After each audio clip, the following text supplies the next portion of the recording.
ತಿಪಟೂರು ರಾಗಿ ಖರೀದಿ ಕೇಂದ್ರಕ್ಕೆ ಭರ್ಜರಿ ರೆಸ್ಪಾನ್ಸ್, ರೈತರು ದಿಲ್ ಖುಷ್. ನಗರದ ಎಪಿಎಂಸಿ ಆವರಣದಲ್ಲಿ ಸರ್ಕಾರದ ವತಿಯಿಂದ ರಾಗಿ ಖರೀದಿ ಕೇಂದ್ರವನ್ನು ಪ್ರಾರಂಭಿಸಲಾಗಿದ್ದು ರೈತರು ದಿಲ್ ಖುಷ್ ಆಗಿದ್ದಾರೆ. ರಾಜ್ಯ ಸರ್ಕಾರವು ರಾಗಿಗೆ ಬೆಂಬಲ ಬೆಲೆವಾಗಿ 4,886 ರೂಪಾಯಿಗಳನ್ನು ನೀಡುತ್ತಿದ್ದು ರೈತರು ಬೆಳಗಿನಿಂದಲೇ ಸರತಿ ಸಾಲಿನಲ್ಲಿ ನಿಂತು ತಮ್ಮ ರಾಗಿ ಖರೀದಿ ಕೇಂದ್ರಕ್ಕೆ ನೀಡುತ್ತಿರುವುದು ಕಂಡುಬರುತ್ತಿತ್ತು. ಈ ನಡುವೆ ರೈತ ನಂಜುಪ್ಪ ಮಾತನಾಡಿ, ಯಾವುದೇ ಗೊಂದಲವಿಲ್ಲದೆ ರಾಗಿ ಖರೀದಿ ಕೇಂದ್ರ ನಡೆಯುತ್ತಿರುವುದು ಖುಷಿಯ ವಿಚಾರ. ಸರ್ಕಾರವು ಇಂತಹ ಬೆಂಬಲ ಬೆಲೆಯನ್ನೇ ಮುಂದುವರೆಸಿಕೊಂಡು ಹೋಗಿದ್ದಲ್ಲಿ ರೈತರು ತಮ್ಮ ಜೀವನ ಸುಧಾರಣೆಯಲ್ಲಿ ಉತ್ತಮ ಫಲಿತಾಂಶವನ್ನು ಕಾಣಬಹುದು ಎಂದು ಇದೇ ವೇಳೆ ಅವರು ಖುಷಿ ಪಟ್ಟರು. ರಾಜ್ಯ ಸರ್ಕಾರವು ರಾಗಿ ಖರೀದಿ ಕೇಂದ್ರ ನೋಂದಣಿಯಾದ ಮೊದಲ ದಿನ ಸುಮಾರು 70 ರೈತರಿಂದ ರಾಗಿ ಖರೀದಿಯನ್ನ ಖರೀದಿಸಿದ್ದು, ದಿನ ಕಳೆದಂತೆ ನೋಂದಾಯಿಸಿಕೊಂಡ ಪ್ರತಿಯೊಬ್ಬ ರೈತನಿಂದನೂ ರಾಗಿ ಖರೀದಿ ಮಾಡಲಾಗುವುದು. ಹಾಗಾಗಿ ತಿಪಟೂರು ರಾಗಿ ಖರೀದಿ ಕೇಂದ್ರವು ಯಾವುದೇ ಅಡಚಣೆ ಇಲ್ಲದೆ ನಿರ್ವಿಘ್ನವಾಗಿ ರೈತರಿಂದ ರಾಗಿ ಖರೀದಿಸುತ್ತಿದ್ದು, ರೈತರಿಂದ ಉತ್ತಮ ರೆಸ್ಪಾನ್ಸ್ ದೊರೆತಿದೆ ಎಂದರೆ ತಪ್ಪಾಗಲಾರದು.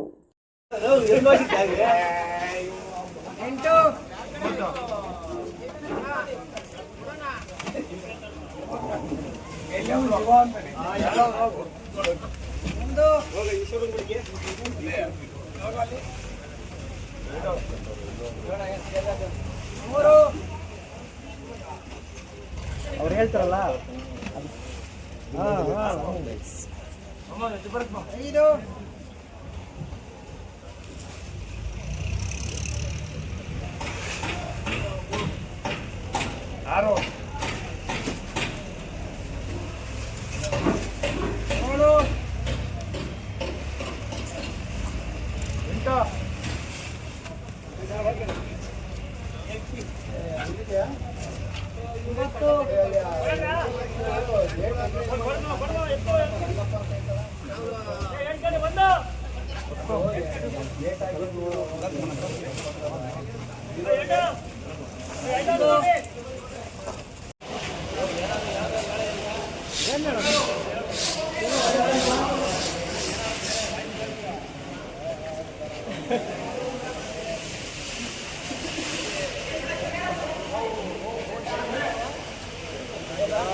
ಕವರ್ ಆಗೈತಿ ತಕ್ಕ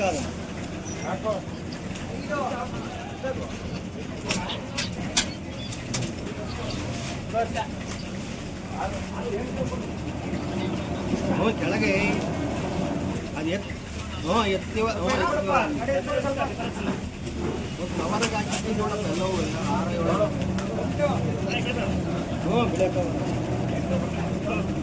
6-7 ಬೆಳೆಯೋದೇ ಯಾವ್ದಾಯ್ತು ನೋಡು.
ನಮ್ಮೂರು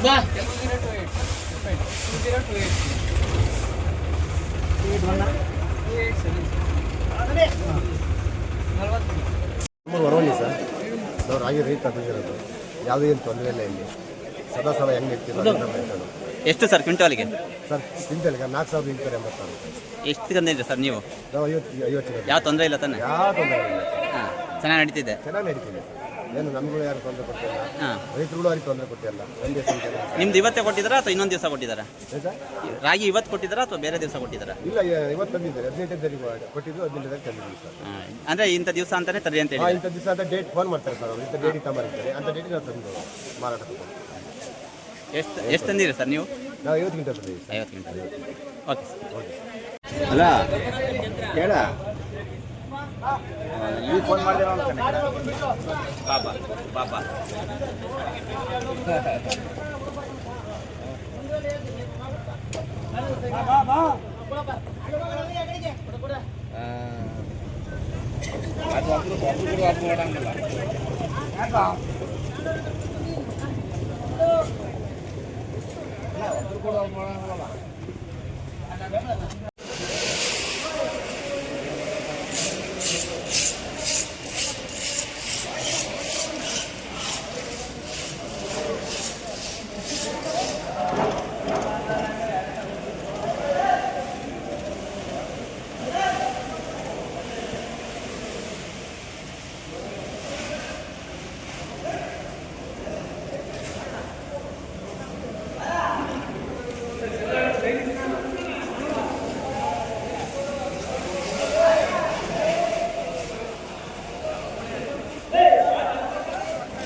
ಹೆಸರು?